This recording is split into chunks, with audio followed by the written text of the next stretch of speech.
स्वागत है ओम शांति आश्रम में। नमस्ते गुरुजी। ये तेलंगाना राज्य है, भारत माता की सबसे सुंदर बेटी। 28 हैं लेकिन मैं इसको नंबर 1 मानता हूँ। इसीलिए मैं पूरी दुनिया घूम के बीबी नगर को अपनी माँ बना लिया और इसके गोद में पलता हूँ। और आप यहाँ के बहुत ही प्रमुख, बहुत प्रसिद्ध, एक महान गण्यमान्य व्यक्ति हैं। तो आज आप कुछ सवाल पूछने जा रहे हैं। बोलिए क्या सवाल है? सबसे धनी कौन है? अब देख लीजिए, सबसे धनी एक लिखा है किसी कवि ने, चाह गई चिंता गई, चाह गई चिंता गई, मनमा बेपरवाह, मनमा बेपरवाह, जिसको कछु न चाहिए जिसने कुछ न चाहिए वो है शहंशाह। वो है शहंशाह। जिसको लोभ लालच नहीं हो, कबीरदास ही बोले, लागा चुनरी में दाग छुपाऊं कैसे। ये माया मोह है ना, लोभ लालच काम क्रोध मद लोभ, ये लोगों को कमज़ोर कर देता है, दीमक की तरह उसको ज़िंदगी को बर्बाद कर देता है, वो छोटा हो जाता है। तो सबसे महान व्यक्ति वो है जिसको कि लोभ नहीं हो, लालच नहीं हो, लेकिन उसको सपना जरूर हो। जितने महान लोग हुए वो सपने हुए। हेनरी फोर्ड बोला कि सबसे बड़ा गरीब कौन है, सबसे बड़ा दरिद्र कौन है? जिसके सपने नहीं हो। Who doesn't have any dream, who doesn't have any goal in life, who doesn't have any purpose of life। और मार्क ट्वेन क्या बोला? There are two births in life. First is biological birth, when through reproductive system your father and mother have sex, then you are born, that is the biological birth. And then you came to the world, then your second birth is what is your dream, what for you are born, not like a cattle. और बोल दिया ना आपका Longfellow, in this world's broad field of battle, in the bivouac of life, be not a drum driven, be a hero in the strife. Means goal होना चाहिए। कबीरदास के पास कुछ नहीं था, कबीरदास के पास कुछ नहीं था भाई। वो एक जुल्हा थे, कपड़ा सुबह से शाम तक बेचते थे और 7 बजे शाम में जाके वहीं मार्केट था काशी में, वहाँ बेच के आते थे, उसी से घर चलता था।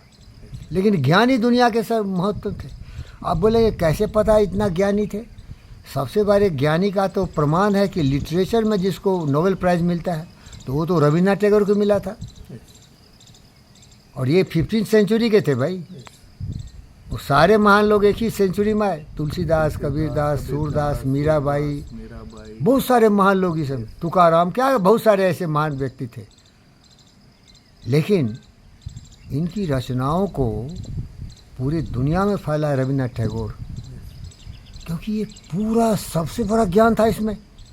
तुलसीदास तो रामायण लिख दी, एक एपिक बोलते उसको, एक बहुत बड़ा मोटा ग्रंथ है, लेकिन ये कोई बहुत बड़ी किताब नहीं लिखे। ये दोहा लिखे, 2 लाइन का, उसमें सागर में गागर समा दिया, गागर में सागर समा दिया। तो उन्होंने कहा, चाह गई चिंता गई, मनमा बेपरवाह, जिसको कुछ न चाहिए वो शहंशाह। और आप तो अलेक्जेंडर की भी कहानी सुनाते हैं। जब अलेक्जेंडर दी महान पूरी दुनिया में विजय प्राप्त कर लिया, ग्रीस को सर्वोत्तम बना दिया, पर्शियन प्रिंसेस से शादी किया, उससे एक बेटा भी हुआ उसको, लेकिन ये बाद में हुआ। पहले गया एक महान संत से मिलने, जो कि प्लेटो के कंटेम्प्रोरी थे, एरिस्टोटल के भी कंटेम्प्रोरी थे, लेकिन ये सबको छोटा समझता था। डायोजनीज डाउ चैलेंज करता था प्लेटो को, एरिस्टोटल सब इससे हार जाता था डिबेट में, क्योंकि सबसे ज़्यादा था। इसीलिए प्लेटो बोल दिया Socrates gone mad, Socrates gone mad. तो उसको लगा कि इतना महान व्यक्ति है और इतना गरीब है, इतना राजा हूँ, कुछ मदद करना चाहिए। वो बैरल में सोता था रोड पर, वो पाइप होता है ना हिंदुस्तान में, वो सीमेंट का पाइप पुलिया में बनाता है ना, पुल जो बनता है उसमें, तो वैसे ही उसमें होता था दारू का बैरल, छोटा सा बॉक्स टाइप होता था। तो वो क्या करता था, ठंडी में उसी में छुप जाता था। कहीं फेंके हुए कपड़े उपरे होता था, उसको ला के किसी तालाब में जाके धो धा के पहन लेता था। और एक पानी का पीने का एक उसको मटका था, ऐसा बॉल था, कटोरा था। तो एक बच्चे को देखा कि ऐसे पी रहा है तो वो भी फेंक दिया। कितना काबिल था भाई। आज देखो चौधरी आपके सामने जो बैठ रहा है, पंडित फकीर योगी बेंद्र योगी, 3 बाइक है, सब एडवेंचर बाइक है, एक ऑर्डनरी बाइक है, फोर्स गुरखा है, थोड़ा बहुत घर ज़मीन जायदाद है। मैं सोचता हूँ इसको यूज क्या करेंगे, मर जाएंगे तो इसकी ज़रूरत ही क्या थी? मुझे पैसा इसकी ज़रूरत नहीं थी, ये बोझ है, क्योंकि रिपेयर के लिए सर्विस नहीं है, पेट्रोल डीजल भरने के लिए पैसे नहीं है। वो कुछ नहीं रहता तो आराम से मर सकते थे न क्या। सही। न कोई रहा, न कोई रोबन हरा, न कोई आगे न कोई पीछे, वो आदमी आराम से मर सकता।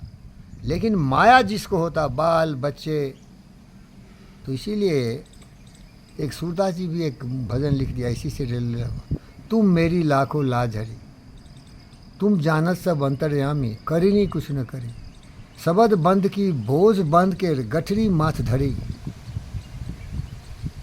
दारा सुतब मोह रख करे हैं, सुध बुध सब बिसरी, तुम मेरे लाखों लाज हरी। तो वो लोग थोड़ा धार्मिक स्वभाव के थे, मैं मेंटली हूँ, साइंटिफिक बोलता हूँ, जितना कम हो उतना अच्छा है। अब देखिए क्या किया आपने, 100 कपड़े मेरे घर में आप रख दिए डॉक्टर सर्जन सुनील का, क्योंकि वो रॉयल बाप का बेटा था। बाप ने कभी उसका हाथ नहीं रोका, बोला तू कितना भी खर्चा कर, तू है मेरा प्रिंस जवाहरलाल नेहरू और मैं ही तेरा मोतीलाल, जाओ जहाँ भी जाना हो, जो खरीदना हो, लेकिन तू बड़ा डॉक्टर बन, एक ही कंडीशन है, जो मांगेगा दूंगा। एक ज़माने में करिश्मा बाइक आया था, वो सबसे बेस्ट और सबसे हेवीएस्ट बाइक था। तो सती बाबू पहुँचे, जब मैं एनपीडी में मैनेजर था, कि चौधरी जी, दोस्ती 30 साल से मेरी उनसे, ये आज सुनील के लिए मुझे एक बाइक खरीदना है। फोनिक्स शोरूम, हाँ, वो हफ्सीगुड़ा में है, वो हनुमान मंदिर के सामने। के सामने। तो मैं बोला यार देखो क्या है, ये हेवी बाइक है, छोटा खरीद लो, वो कम में आ जाएगा, वो 40-50 दाम था, 40,000 35,000। बोला नहीं नहीं नहीं, वो मैं अपने लिए नहीं खरीद रहा हूँ, मैं तो साइकिल पर चलता हूँ, पैदल चलता हूँ, ये मेरे बेटे का शौक़ है कि जो सबसे बेस्ट बाइक हो वो खरीदना।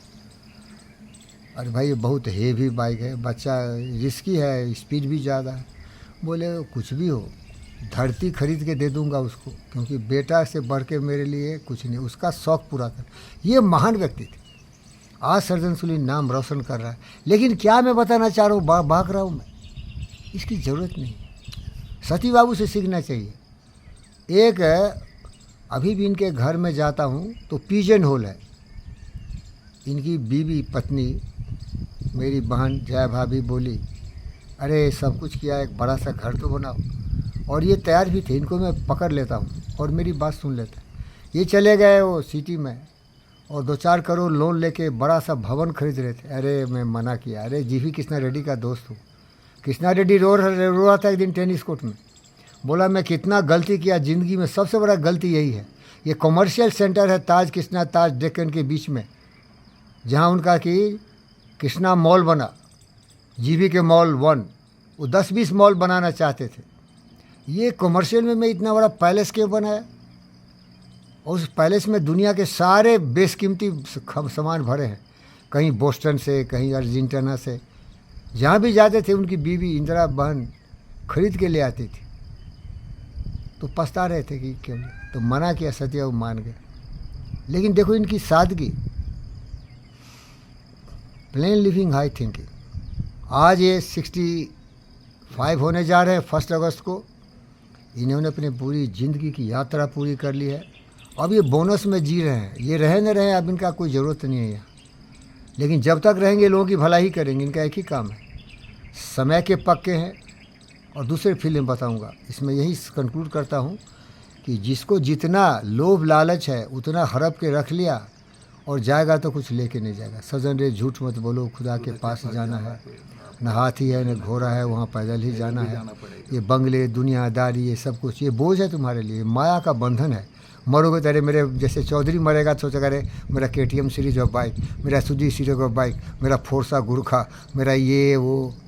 जिसके कुछ नहीं उसको कुछ करना ही नहीं है, बस चले। मोदी बोलता है अरे मेरा क्या है, मैं तो फ़कीर आदमी हूँ भाई, झोला लेके हिमालय में घूम रहा था, प्राइम मिनिस्टर का ज़बरदस्ती पोस्ट दे दिया तो जिम्मेदारी से कर रहा हूँ, भगा दोगे तो फिर झोला लेके चला जाऊँगा। ये कहना आसान है, करना मुश्किल है। प्राइम मिनिस्टर मोदी साले को अगर कोई झोला थमा दिया ना, उसकी नानी याद आएगी, दोगला है। अरे माया किसी को छोड़ता नहीं भाई, माया माँ ठगनी हम जानी, त्रिपुर फांस लिए कर डोले बोले मधुरी वाणी, काहू के कमलाए बैठी, काहू के घर रानी, शिव के भवन भवानी, वो जो महाराजा का रोल कर रहा है ना, आदमी है मोदी, याद रख, मुझे बेवकूफ़ नहीं बना सकते, तू मेरा बच्चा है। मैं भिखारी हूँ, फ़कीर हूँ, पैसा नहीं, दे का ठोकर खाता हूँ, सती 2-4 पैसे दे देते। लेकिन बड़ा मुश्किल है ये, महाराजा का ज़िंदगी जीने के बाद झोला लेके घूमोगे ना, ये बर्दाश्त नहीं होगा, मर जाएगा हार्ट अटैक। भाग साला।